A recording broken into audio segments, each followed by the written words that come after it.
Hi, got another letter. This one's, she's very upset. She feels like I am painting a very weak image of an Asian woman. She's very disappointed that I am giving people the idea that Asians are weak. So I'll read a portion of her letter, the portion that she allowed me to read. You said you are fortunate enough to have worked with Americans who do not discriminate you. I think in your effort to be humble, you are setting a bad example and a very weak picture of what an Asian woman is.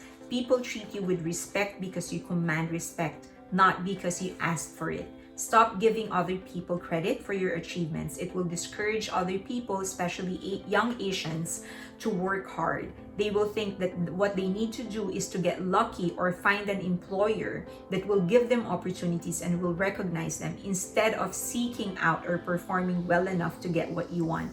I am disappointed in you. As an Asian, you should know that nothing is awarded to us. We need to work for it, and we need to claim it. As an Asian, we are taught to work hard, not to look for people to work for that will hand us success or hand us opportunities. Okay, number one, if it came out that way, that's certainly not what I meant. And you're right, as an Asian, I'm assuming that you are too. You would know, you would know as much as I do, that that's how we were brought up. We were always taught to work hard because no one is going to hand us any kind of opportunity. We were always taught that when we want something done, when we want to achieve something, when we want to get it, we find a way on how to get it. We never ask people to give it to us. We take it. One way or another, we take it. But on the other hand, I also don't want to be a hypocrite, and I don't want to lie, and I don't want to pretend. I made a lot of sacrifices when I was starting my career here in the US. Some of those sacrifices and some of those compromises I am not proud of, but I will never lie about it. I've experienced not being discriminated because I'm a woman and I'm Asian, not by my supervisors, but some people that I work with. And at that time, I had to make a decision. Am I going to fight this, or am I going to continue working for this company, build on my resume, build on some achievements, and then move on? As I've said, some of those compromises, I did suck it up. A lot of things I decided to suck up instead of filing a complaint or whatever. I decided to suck it up. As I've said, I'm not proud of all of them, but I'm not gonna lie about it either. But I did decide early on. Remember that my education actually is in the Philippines, and when I moved here, I was already working for a really great. It's an international advertising company, so it was a culture shock to be treated like a fresh graduate and to be paid worse than a fresh graduate or worse than an undergraduate. And people knew that they could. Some company would actually take advantage of that, knowing that you just moved here in the US, you don't have any experience yet, so they will lowball you and give you the worst possible compensation you can ever think of. And they'll know that, well, especially if they know that this is the industry that you wanted to pursue, they'll lowball you and take advantage of you. So I did allow myself to be taken advantage of. Am I proud of it? No, but as I've said, I'm not gonna lie about it. In hindsight, I would have probably done some things differently, but at that time, I thought that was the best that I could do. That was the right decision to do, or maybe the easier thing to do. I don't know. But I've gone past it. Obviously, I'm in a very good place now. So what did I do? I concentrated on the bottom line. I decided I was going to concentrate on my KPI, my key performance indicator. I was going to deliver more than what was required. And so every marketing project that I did, I would make it a point to boil everything down to numbers so that it's very tangible. So whatever budget that we allotted for that marketing project, I will make sure that we surpass the results that were expected. And I make it very clear on my role on specific projects. Of course, in the beginning, I was just assisting everybody else. I was, just like a fresh graduate.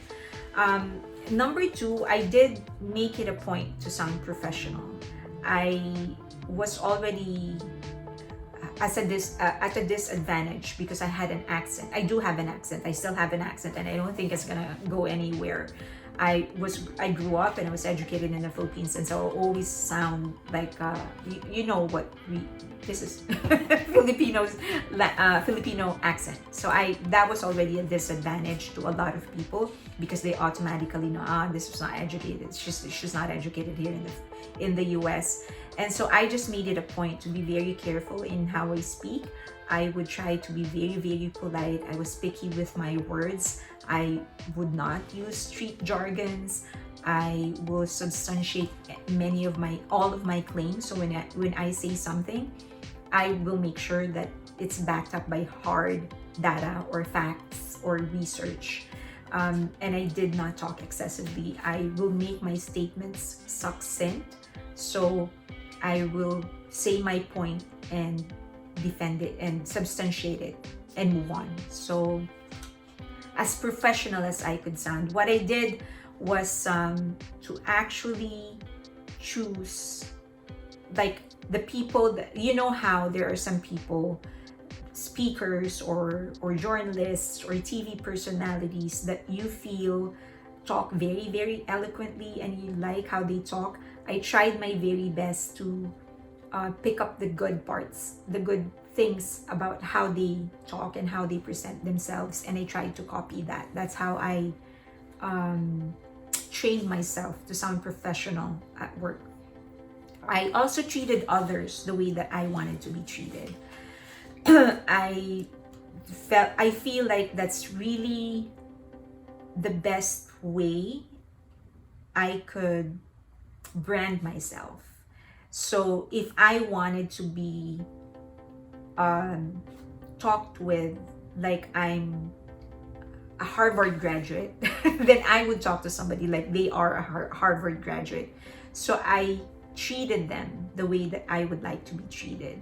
So I want people to be polite to me, so I'm always very polite to them. I want people to be considerate of me, so I'm considerate of them. I want people to listen to me, so I listen to them. Did all of them actually do that? No, but it did not stop me from giving them the respect and the elegance of being treated the way that I wanted to be treated. I also do more than what is required, and it was frowned upon by a lot of people. 8 hours was, I never worked 8 hours. It has always been more than 10 for me, just because I actually got it from my dad. My dad was like that when he was working. He would not really think about the time. He enjoyed what he was doing, and so what is it that they say? Find a job that you love doing and you will never have to work a single day of your life. And that's what I did. I just worked. I made it a point to enjoy what I was doing. I may not enjoy some of the people that I was working with, but the actual work that I was doing, I concentrated on that, and I just kept on working until I was satisfied with whatever it is that I was working on. And number 5 is that I continued to study. I tried to improve every way that I can. It's not even just going to school or whatever. Until now, I still do. I would make it a point because I work for an investment company. We do cryptocurrencies and other forms of investments. I would make it a point to study more than I is required of me. I read as much as I can. Every morning I wake up at 6 o'clock. While I walk my dog, I would actually read through the news just to keep myself updated, see what's out there in the finance and investment space.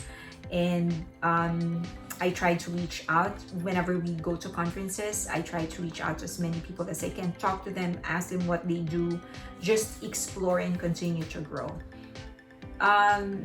I don't know if that sort of addresses your concern, but that's just how I did things. I did make some compromises, some of them not very proud of, but I will never lie about it. But I did earn, for everything that I have right now, I worked hard for it day and night. That was blood, sweat, and tears that I put on the line to get to where I am. So that was you are right in what you said. That it's just I never asked people to give me anything. I worked for it for me to be able to get it. I took it. I never asked for it.